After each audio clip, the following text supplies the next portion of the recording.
berjumpa kembali di pembelajaran ekonomi. Hari ini kita akan membahas terkait dengan pertumbuhan ekonomi dan pembangunan ekonomi. Di sini akan banyak diulas tentang bagaimana gambaran umum kondisi pertumbuhan dan pembangunan di Indonesia. Bagaimana strategi untuk meningkatkan pertumbuhan ekonomi dan pembangunan ekonomi di Indonesia. Di awal kita akan berikan tentang tujuan dari pembelajaran kali ini adalah setelah membaca materi, anak-anak mampu menjelaskan pengertian pertumbuhan dan pembangunan ekonomi dengan baik. Setelah melakukan kegiatan diskusi, anak-anak mampu menghitung laju pertumbuhan ekonomi dengan rumus perhitungan pertumbuhan ekonomi secara tepat. Setelah melakukan kegiatan diskusi, anak-anak mampu menjelaskan teori pertumbuhan ekonomi dengan baik. Setelah melakukan pengamatan, Anda mampu membedakan pertumbuhan ekonomi dan pembangunan ekonomi dengan tepat. Dan yang terakhir, setelah mengerjakan penugasan, anak-anak mampu menyimpulkan data indikator terkait dengan pembangunan ekonomi di Indonesia dengan tepat. Baiklah, kita akan mulai pembahasan terkait dengan yang pertama adalah teori pertumbuhan ekonomi. Apa saja teori-teorinya? Ada yang pertama terkait disampaikan teori klasik, yang kedua adalah teori neoklasik, yang ketiga teori neo-Keynes, yang keempat teori Wewe-Rostow, dan yang terakhir adalah teori Karl Bucher. Kita bahas satu persatu. Teori klasik itu dikemukakan oleh dua ahli, yaitu Adam Smith dan David Ricardo. Adam Smith menyampaikan terkait dengan pertumbuhan ekonomi dipengaruhi oleh faktor output total dan pertumbuhan penduduk. David Ricardo menyampaikan dikenal dengan teori the law of diminishing return. Peningkatan produktivitas tenaga kerja memerlukan kemajuan teknologi serta akumulasi modal yang cukup. Teori klasik oleh Joseph A. Schumpeter. Pertumbuhan ekonomi merupakan proses inovasi yang dilakukan inovator dan wirausahawan. Oleh Robert Solow, pertumbuhan ekonomi adalah rangkaian kegiatan yang bersumber pada manusia, akumulasi modal, teknologi modern, dan hasil output.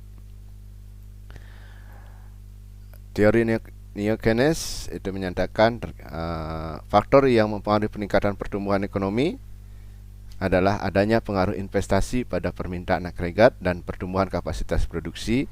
Penanaman modal menjadi komponen penting dalam proses pertumbuhan ekonomi. Teori Rostow ada beberapa tahapan, ada tahapan masyarakat tradisional, ada tahapan prasyarat tinggal landas, ada tahap tinggal landas, tahap menuju kedewasaan, dan tahap konsumsi tinggi. Teori Karl Bucher itu produksi untuk kebutuhan sendiri, perekonomian sebagai perluasan pertukaran produk di pasar. Pada perekonomian nasional, peran perdagangan makin penting, yaitu di rumah tangga negara. Kegiatan perdagangan telah meluas melintasi batas negara dan rumah tangga dunia. Selanjutnya kita akan melihat bagaimana menghitung pertumbuhan ekonomi. Adapun rumusnya yaitu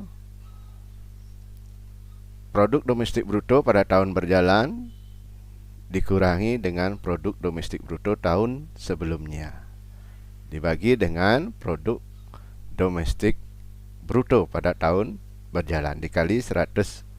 Nah, itu rumus bagaimana kita mendapatkan apakah suatu negara mengalami pertumbuhan ekonomi yang baik atau belum. Nah, lalu kita lihat perbedaan dari pertumbuhan dan pembangunan ekonomi itu apa. Jadi mungkin sering kalian dengar ada kata pertumbuhan, ada kata pembangunan. Bedanya kita lihat sekarang. Kalau pertumbuhan ekonomi itu proses naiknya produk per kapita secara terus-menerus. Sedangkan pembangunan ekonomi itu proses perubahan menuju perbaikan, termasuk usaha meningkatkan pendapatan per kapita dalam jangka panjang.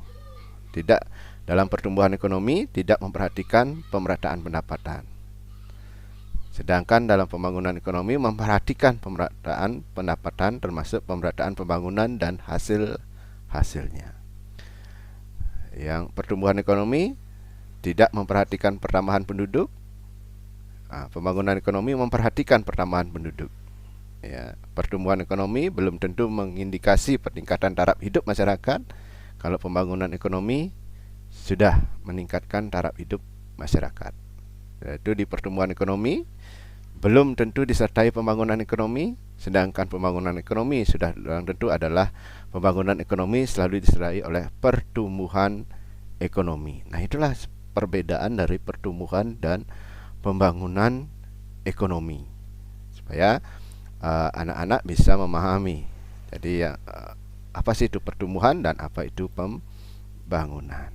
Nah, faktor-faktor yang mempengaruhi pembangunan ekonomi ada dari segi ekonomi, ada segi non-ekonomi. Yang dari segi ekonomi itu adalah sumber daya manusia. Jadi sumber daya manusianya. Sudah itu sumber daya alam, itu modal, teknologi dan kewirausahaan. Dari segi non-ekonomi ada etos kerja masyarakat dan pemerintah, kestabilan politik dan keamanan negara, kondisi sosial budaya masyarakat, kemudahan layanan birokrasi. Nah, dua hal inilah yang mempengaruhi apakah pembangunan ekonomi berjalan dengan baik atau tidak, ya.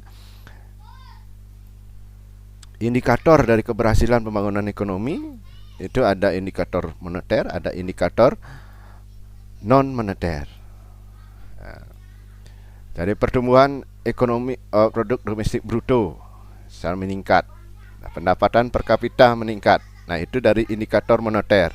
Dari indikator non moneter, indeks kualitas hidup, indeks pembangunan manusia, dan indeks indikator campuran, ya. Permasalahan pembangunan ekonomi ada kemiskinan, ada ketimpangan pendapatan, dan pengangguran, ya. Sudah itu ketimpangan pembangunan, pertumbuhan penduduk tinggi, inflasi yang tinggi, tingkat pendidikan yang rendah. Nah, itulah permasalahan-permasalahan dalam pembangunan ekonomi di Indonesia. Ya, perencanaan dengan kebijakan pembangunan. Ya, pertama itu kebijakan perencanaan, sudah di kebijakan penganggaran, kebijakan pemantauan dan evaluasi, kebijakan penanganan masalah. Ya. Strategi pembangunan ekonomi Indonesia itu telah dilakukan itu di Indonesia, yaitu pengembangan pusat-pusat perekonomian, meningkatkan investasi agar kegiatan produksi perusahaan meningkat dan dapat mengurangi pengangguran, membangun sarana pendidikan dan kesehatan, meningkatkan pembangunan infrastruktur fasilitas publik, melakukan sertifikasi dan pelatihan tenaga kerja, menerapkan riset ilmu, pengetahuan dan teknologi, meningkatkan pelatihan dan pengembangan kewirausahaan, mempermudah akses modal bagi petani dan nelayan. Dan yang terakhir, memberikan bantuan dan insentif pada badan usaha yang berorientasi pada ekspor. Nah, demikianlah pembahasan terkait dengan pembangunan ekonomi di Indonesia. Mudah-mudahan ini bisa mempercepat pemahaman dari anak-anak. Terima kasih.